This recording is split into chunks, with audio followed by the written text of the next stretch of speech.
Jaya Radha Madhava Punya Vihari.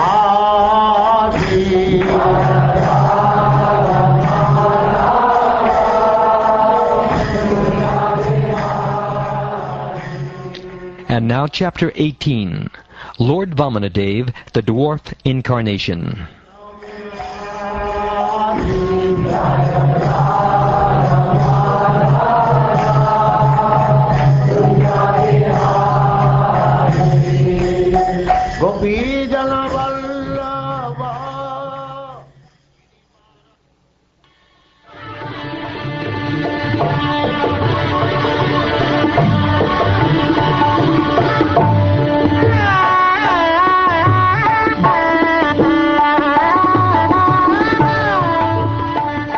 Shukdev Goswami said, after Lord Brahma had thus spoken, glorifying the Supreme Lord's activities and prowess, the Supreme Personality of Godhead, who is never subject to death like an ordinary living being, appeared from the womb of Aditi.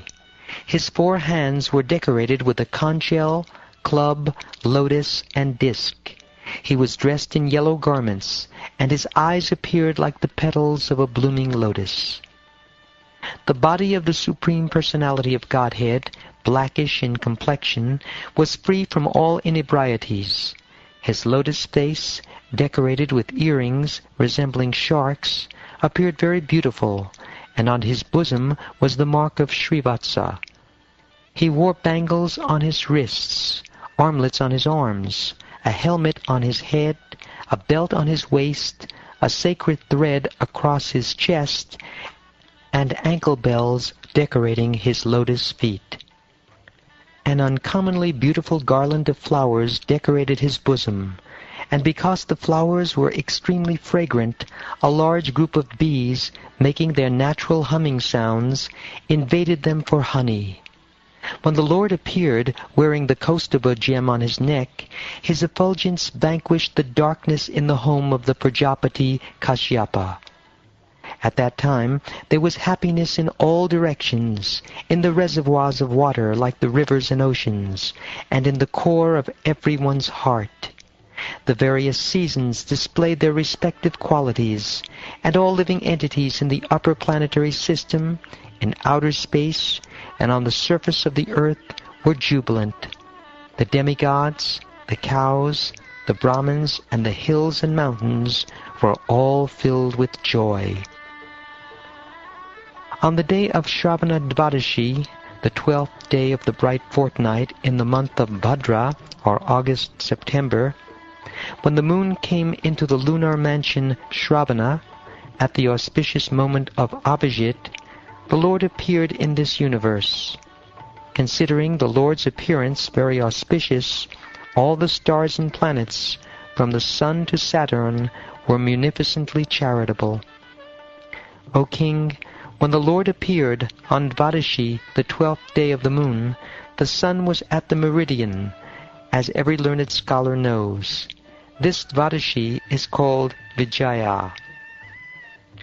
Conch shells, kettle drums, panavas, and anakas vibrated in concert.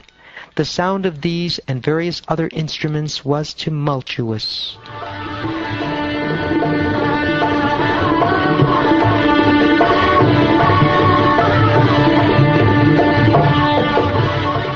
Being very pleased, the celestial dancing girls, or apsaras, danced in jubilation.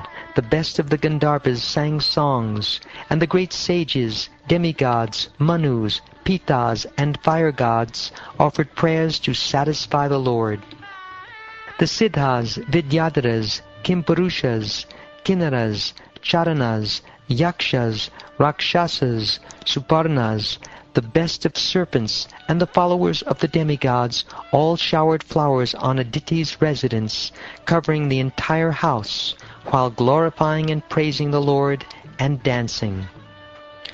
When Aditi saw the Supreme Personality of Godhead, who had appeared from her own womb, having accepted a transcendental body by his own spiritual potency, she was struck with wonder and was very happy. Upon seeing the child, Prajapati Kashyapa exclaimed, "Jai, Jai," in great happiness and wonder. The Lord appeared in his original form, with ornaments and weapons in his hands. Although this ever-existing form is not visible in the material world, he nonetheless appeared in this form. Then, in the presence of his father and mother, he assumed the form of Vamana, a Brahmin dwarf, a brahmachari, just like a theatrical actor. When the great sages saw the Lord as the brahmachari dwarf, Vamana, they were certainly very pleased. Thus they placed before them Kashyapa Muni, the Prajapati, and performed all the ritualistic ceremonies, such as the birthday ceremony. At the sacred thread ceremony of Vamanadeva, the sun god personally uttered the Gayatri mantra. Brihaspati offered the sacred thread, and Kashyapa Muni offered a straw belt. Mother Earth gave him a deerskin, and the demigod of the moon, who is the king of the forest, gave him a Brahmadanda, the rod or staff of a brahmachari. His mother, Aditi, gave him cloth for underwear, and the deity presiding over the heavenly kingdom offered him an umbrella. O king, Lord Brahma offered a water pot to the inexhaustible Supreme Personality of Godhead. The 7 sages offered him kusha grass, and Mother Saraswati gave him a string of Rudraksha beads. When Vamanadeva had thus been given the sacred thread, Kuvera, king of the Yakshas, gave him a pot for begging alms, and Mother Bhagavati, the wife of Lord Shiva and most chaste mother of the entire universe, gave him his first alms. Having thus been welcomed by everyone, Lord Vamanadeva, the best of the brahmacharis, exhibited his Brahman effulgence. Thus he surpassed in beauty that entire assembly, which was filled with great saintly Brahmins. After Lord Sri Vamanadeva set a sacrificial fire, he offered worship and performed a fire sacrifice on the sacrificial field. When the Lord heard that Bali Maharaj was performing Ashvamedha or horse sacrifices under the patronage of Brahmins belonging to the Bhrigu dynasty, the Supreme Lord, who is full in every respect, proceeded there to show his mercy to Bali Maharaj. By his weight he pushed down the earth with every step. While engaged in performing the sacrifice in the field known as Bhrigu Kacha, on the northern bank of the Narmada river, the Brahminical priests, the descendants of Bhrigu, saw Vamanadeva to be like the sun rising nearby. O king, because of Vamanadeva's bright effulgence, the priests, along with Bali Maharaj and all the members of the assembly, were robbed of their splendor. Thus they began to ask one another whether the sun god himself, Sanat Kumara, or the fire god, had personally come to see the sacrificial ceremony.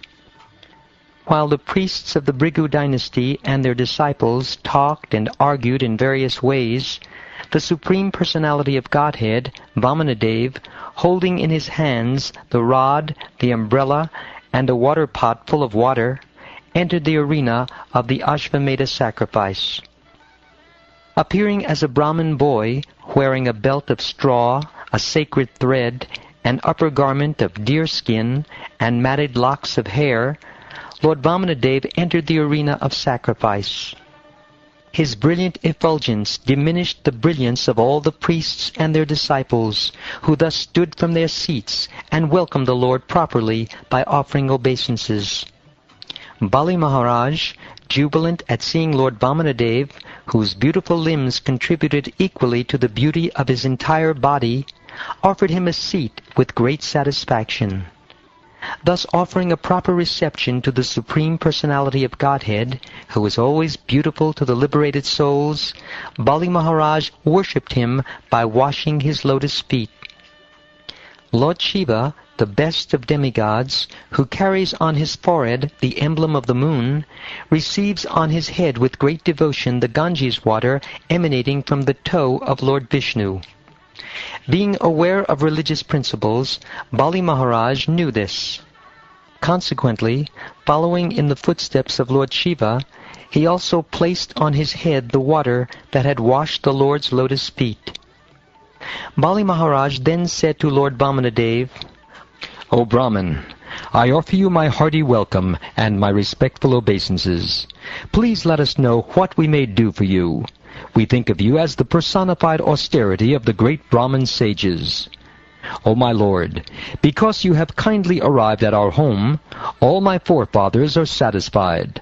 Our family and entire dynasty have been sanctified, and the sacrifice we are performing is now complete because of your presence. O son of a Brahmin, today the fire of sacrifice is ablaze according to the injunction of the Shastra, and I have been freed from all the sinful reactions of my life by the water that has washed your lotus feet.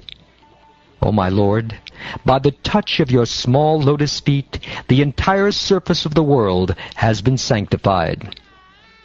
O son of a Brahmin, it appears that you have come here to ask me for something. Therefore, whatever you want, you may take from me. O best of those who are worshipable, you may take from me a cow, gold, a furnished house, palatable food and drink, the daughter of a Brahmin for your wife, prosperous villages, horses, elephants, chariots, or whatever you desire.